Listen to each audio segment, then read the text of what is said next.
Hi everyone! If you want to learn how to create a highly detailed stylized robot character from scratch all the way to final render, this course is made for you. In Chapter 1, we start in 3D Max with blocking out the main shapes.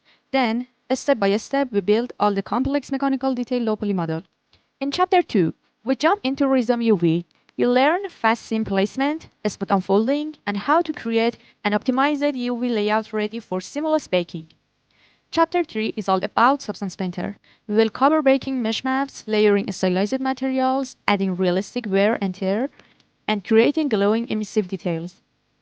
Finally, in Marmoset Toolbag, we set up studio lighting, camera effects, and create stunning cinematic renders. All project files are included.